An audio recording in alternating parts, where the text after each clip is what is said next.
Hello বন্ধুরা, স্বাগতম সবাইকে। এখন আমরা চলেছি সিনেমা দেখতে আমাদের বাড়ির সব থেকে কাছের মলে। কাছে বলতে 15 থেকে 20 মিনিট তো লাগবেই, যদি রাস্তায় ট্রাফিক জ্যাম না থাকে তাহলে। এই আমরা পৌঁছে গেছি রঘুলীলা মলের সামনে।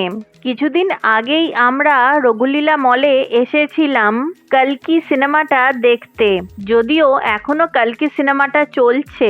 আজকে আমরা দেখব ইনসাইড আউট 2। এই সিনেমাটা আসছে দেখেই অভিষেক আমাকে প্রথম ইনসাইড আউট সিনেমাটা দেখিয়েছে। ডিজনি প্লাস হটস্টারে সিনেমাটি পেয়ে যাবেন। ইনসাইড আউট 1 অ্যান্ড 2 এই দুটো সিনেমা দেখে একটা জিনিস খুব ভালো মতোই বুঝে গেছি, এটা অ্যানিমেশন বাচ্চাদের সিনেমা বলে যতই চালানো হোক না কেন, এটা কিন্তু আসলে বড়দের দেখার সিনেমা। এই সিনেমাটা যদি বড়রা দেখেন তাহলে ছোটদের আবেগ অনুভূতিগুলো বুঝতে পারবেন। আর তাছাড়া বড়দের জীবনে যে আবেগ অনুভূতিগুলো জট পাকিয়ে গেছে, জট খোলার ভয়ে ক্রমাগত এড়িয়ে চলেছেন, আশা করি এই সিনেমা দুটো দেখার পর সেই জটগুলো নিজেরা খুলতে পারবেন। তাহলে হয়তো জীবনের বাকি পথ চলার বোঝাটা অনেকটা কমবে।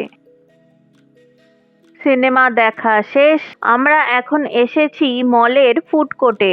বেরিয়েই যাচ্ছিলাম মল থেকে, কিন্তু দেখি ঝিরঝির করে হালকা বৃষ্টি নেমেছে। তাই আমরা এখন এখানে বসে গরম গরম চা খাচ্ছি। চাটা বেশ ভালো করেছে, কিন্তু আমার আবার দুধ চা অভিষেকের হাতের বানানো চা ছাড়া পোষায় না। চা খেয়ে আমরা নেমে এসেছি নিচেতে। এই জায়গাটা মলে আগে ছিল না, নতুন তৈরি করেছে। আগের দিন কালকি দেখতে এসে খেয়াল করিনি, কারণ সেদিন একটা প্রোগ্রাম চলছিল। আজকে চোখে পড়লো।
উঠে পড়েছি অটোতে, রওনা দিয়েছি বাড়ির পথে।